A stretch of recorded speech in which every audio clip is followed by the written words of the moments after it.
तो चलिए बात करते हैं विप्रो लिमिटेड के 15,000 करोड़ के बाईबैक की। अब सुनने में तो ये एक जबरदस्त मौका लगता है ना, लेकिन क्या ये वाकई इतना सीधा है या इसमें कोई छिपा हुआ पेंच भी है?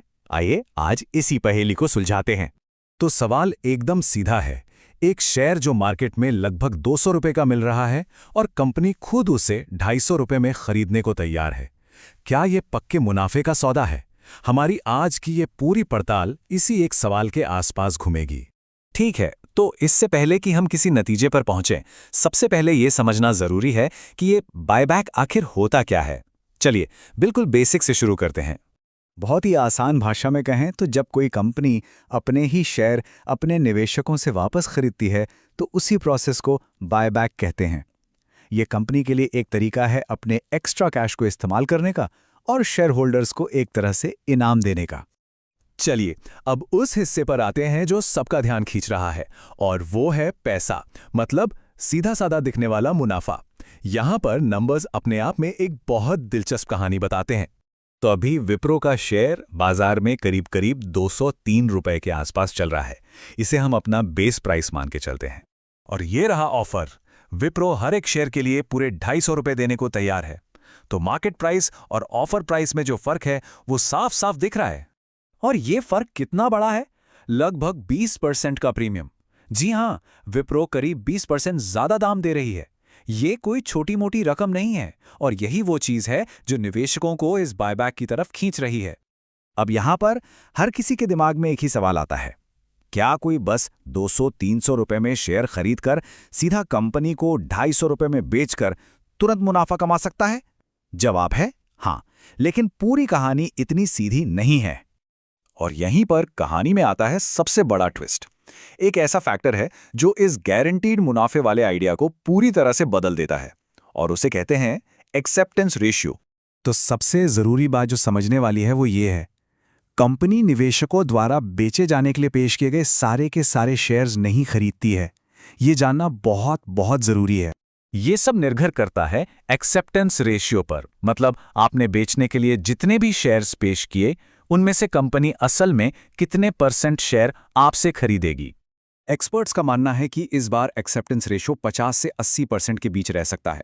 मतलब अगर किसी निवेशक के पास 100 शेयर्स हैं तो हो सकता है कि कंपनी सिर्फ 50 से 80 शेयर्स ही 250 रुपए के भाव पर खरीदे। और बाकी के शेयर्स का क्या? वो शेयर्स जिन्हें कंपनी ने नहीं खरीदा वो वापस निवेशक के डीमैट अकाउंट में आ जाएंगे, और यहीं से असली रिस्क का खेल शुरू होता है।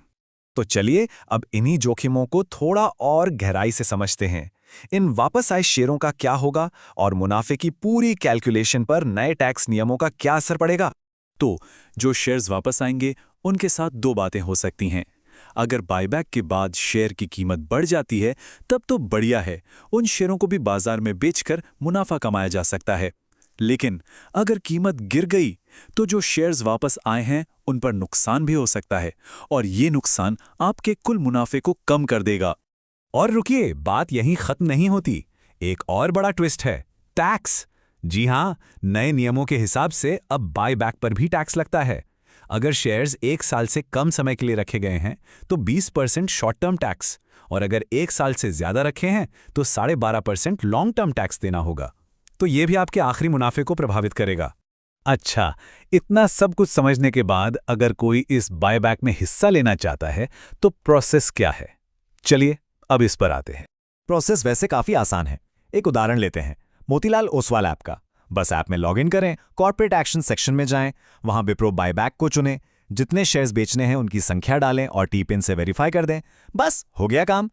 अब यहां एक प्रो टिप है, इसे जरा ध्यान से सुनिए।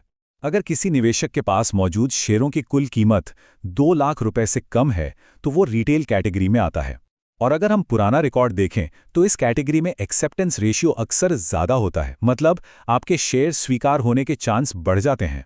तो हमने पूरा गणित समझ लिया, जोखिम देख लिए और अप्लाई करने का तरीका भी जान लिया। अब आते हैं उस सबसे बड़े सवाल पर जिसका जवाब हर कोई जानना चाहता है, क्या विप्रो बायबैक में पैसा लगाना चाहिए? तो आखिरी फैसला क्या है? देखिए, विप्रो बायबैक में पैसा बिल्कुल बन सकता है, लेकिन यह तभी होगा जब इसे समझदारी से खेला जाए। क्योंकि शेयर बाजार में मुनाफा हमेशा उन्हीं को मिलता है जो खेल के नियमों को, उसके जोखिमों को और अपनी रणनीति को समझते हैं, ना कि सिर्फ एक अच्छा मौका देखकर उसमें कूद जाते हैं। इसलिए आखिरी फैसला लेने से पहले अपना विश्लेषण जरूर करें।